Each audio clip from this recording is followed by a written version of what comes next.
സംസ്ഥാനത്ത് പൗരത്വ നിയമത്തിനെതിരെ വലിയ പ്രതിഷേധങ്ങൾ നടന്നത് നമ്മൾ ഓർക്കുന്നുണ്ടാവും. അതിനെതിരെ എടുത്ത കേസുകൾ പൂർണ്ണമായും സർക്കാർ പിൻവലിച്ചിട്ടില്ല എന്നതാണ്. 118 കേസുകൾ ഇപ്പോഴും കോടതിയുടെ പരിഗണനയിലുണ്ട്. കേസുകൾ പിൻവലിക്കുമെന്ന് നേരത്തെ സർക്കാർ ഉറപ്പു നൽകിയിരുന്നതാണ്. എന്നാൽ 7913 പേർക്കെതിരെ രജിസ്റ്റർ ചെയ്ത 843 കേസുകളിൽ 112 എണ്ണം മാത്രമാണ് പിൻവലിച്ചിരിക്കുന്നത്. ആ കേസുകളുമായി ബന്ധപ്പെട്ടുകൊണ്ട് ഒട്ടനവധി രാഷ്ട്രീയ പ്രവർത്തകന്മാരും സാമൂഹിക പ്രവർത്തകന്മാരും വലിയ രീതിയിലുള്ള പോലീസ് കേസുകളും വകുപ്പുകളും അതേപോലെ തന്നെ രാജ്യദ്രോഹ കുറ്റം ഉൾപ്പെടുത്തിക്കൊണ്ടുള്ള കേസുകളാണ് അന്ന് സമരം ചെയ്തവർക്കെതിരായി എടുത്തത്. മുഴുവൻ കേസുകൾ പിൻവലിക്കുകയോ അല്ലെങ്കിൽ അത് ഒഴിവാക്കുകയോ ചെയ്യുന്ന സ്ഥിതിയിലേക്ക് കേരളം മുന്നോട്ട് പോകേണ്ടതുണ്ട്.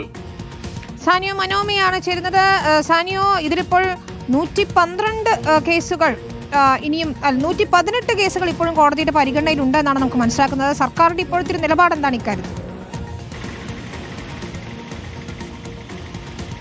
അതായത് വിനിത, സർക്കാരിന്റെ നിലപാട് എന്താണെന്ന് സർക്കാർ ഇക്കാര്യത്തിൽ ഇപ്പോൾ വ്യക്തമാക്കിയിട്ടില്ല. പക്ഷേ വിവിധ കക്ഷികൾ നേരത്തെ തന്നെ ആവശ്യപ്പെട്ടത് പ്രകാരമാണ് ഗൗരവ സ്വഭാവം ഇല്ലാത്ത കേസുകളെല്ലാം പിൻവലിക്കാമെന്ന് സംസ്ഥാന സർക്കാർ അന്ന് ഉറപ്പു നൽകിയിരുന്നത്.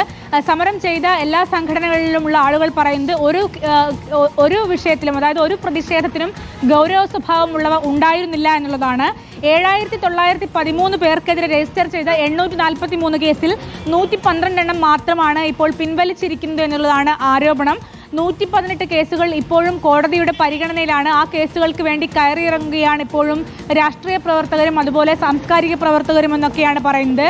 CAA-ക്കെതിരെ പ്രതിഷേധങ്ങൾ 2019 ഡിസംബർ 10 മുതലാണ് സംസ്ഥാനത്ത് കേരളത്തിൽ കേസ് രജിസ്റ്റർ ചെയ്യാൻ തുടങ്ങിയത് എന്നുള്ളതാണ്. ഏതായാലും ഇപ്പോഴും നൂറുകണക്കിന് ആളുകൾ ഈ കേസിൽപ്പെട്ട് വലിയ പ്രയാസത്തിലാവുകയാണെന്നാണ് യൂത്ത് കോൺഗ്രസ് അടക്കമുള്ള ആളുകൾ പറയുന്നത്. ഈ കേസ് ഉടൻ പിൻവലിക്കണമെന്നാണ് ആവശ്യം. ശരി സാനിയോ, വിവരങ്ങൾ നൽകിയായിരുന്നു.